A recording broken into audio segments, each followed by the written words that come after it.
Hello guys, welcome to pinch hitter. Basically एक तमाशा चल रहा है पिछले 1 डेढ़ महीने से, जिसमें बांग्लादेश, इंडिया, आईसीसी और पाकिस्तान इन्वॉल्व है। मुस्तफिजुर रहमान को आईपीएल से निकाला गया केकेआर के थ्रू। और ये क्यों हुआ था? क्योंकि बीसीसीआई के ऊपर प्रेशर बनाया गया था पॉलिटिकल पार्टीज के थ्रू कि आपने एक बांग्लादेशी प्लेयर को रखा हुआ है, जबकि बांग्लादेश के अंदर इतना सब कुछ चल रहा है, हिंदूज को मारा जा रहा है और भी बहुत कुछ माइनॉरिटीज को हेट किया जा रहा है।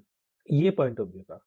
इसमें पहली बात तो ये कि बीसीसीआई इतना वीक है ना इस टाइम पे, इतना घटिया है ना इस टाइम पे बीसीसीआई, इनसे ना एक छोटी-सी चीज़ नहीं सँभाली गई। इनको मुस्तफिज़ुर रहमान या फिर बांग्लादेशी प्लेयर को आईपीएल में नहीं ही लेना चाहिए था, और लेना भी चाहिए था तो सिंपल सा था, आप एटलीस्ट आप टीम्स को बोल देते कि आप बांग्लादेशी प्लेयर को ना लें। ऐसा तो है नहीं कि केकेआर ने ही सिर्फ बिड किया।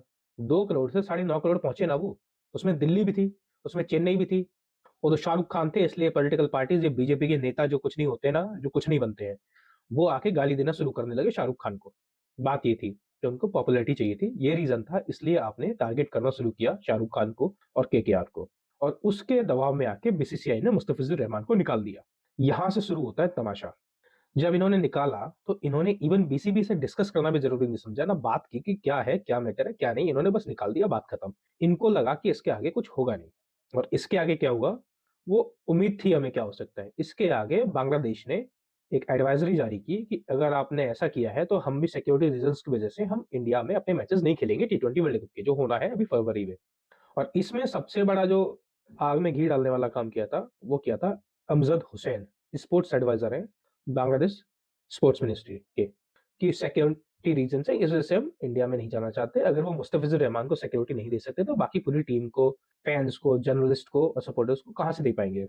मेरे को एक चीज़ बताओ कि ना आपका कोई लेना-देना, ना आप सिलेक्टेड हो, आप इलेक्टेड पर्सन हो और आप यहाँ पे आके तमाशा क्रिएट कर रहे हो।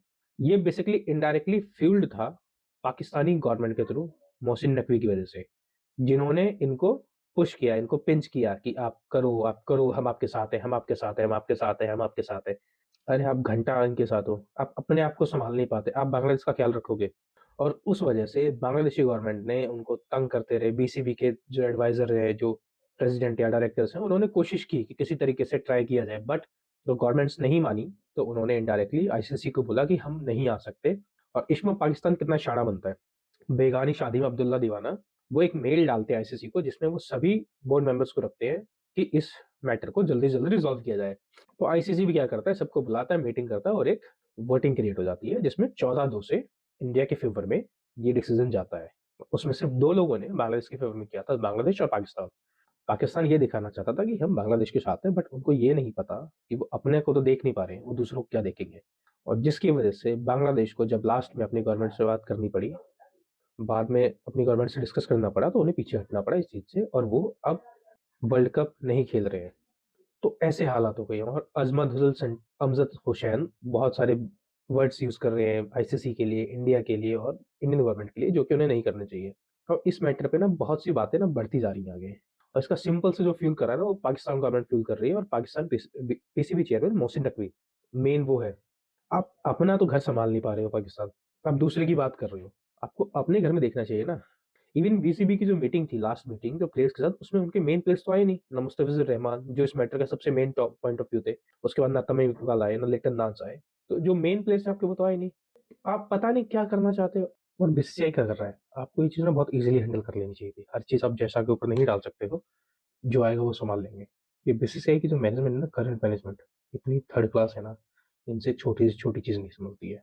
इन्होंने गंभीर वाला केस बिगाड़ा, इस वर्ल्ड कप का केस बिगाड़ा, और पता नहीं कितने केसेज़ इन्होंने बिगाड़े हैं।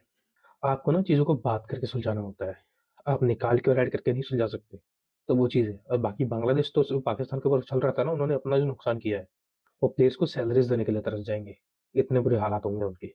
60% ऑफ द रेवेन्यू जो आता है ना बांग्लादेश को क्रिकेट का, वो आईसीसी ट्रॉफीज़ से या फिर आईसीसी वर्ल्ड कप से आता है। और ये सब आता है इसलिए क्योंकि इंडिया ने उन्हें परमानेंट मेंबर बनाया हुआ था आईसीसी का, टेस्ट नेशन बना के। जगमोहन डालमिया इनके लिए लड़ गए थे कि आप इनको कैसे टेस्ट नेशन नहीं बनाओगे, हम जाके खेलेंगे इनके साथ। और उसके बाद आप ये हरकतें करते हो। आप एक पाकिस्तान के ऊपर, जिनकी खुद की कोई साख नहीं है, उनके ऊपर जाके आप हमें आँख दिखाते हो। जो किया बीसीसीआई ने वो गलत था, मान लिया, बट जो आपने किया वो भी कहीं से सही नहीं था। प्लीज़ थोड़ा समझो। आप करंट पॉलिटिशियंस को, आप निकलोगे ना बाहर, तो आप आज नहीं 1 महीने बाद आप साथ बैठना शुरू कर दो, क्योंकि आपकी गवर्नमेंट चेंज हो जाएगी।